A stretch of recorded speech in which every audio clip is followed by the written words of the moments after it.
December je bil v Evropskem parlamentu tudi slovesen, saj smo počastili to, da je Evropska unija prejemnica Nobelove nagrade za mir.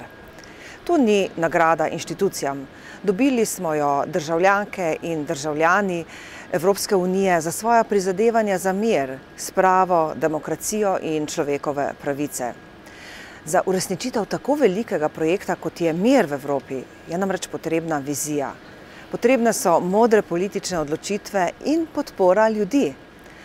Sama sem zelo vesela te nagrade, saj osebno verjamem v evropski model zagotavljanja miru. Evropski pristop je diplomatski pristop, temelji na sodelovanju, solidarnosti, medsebojnem spoštovanju.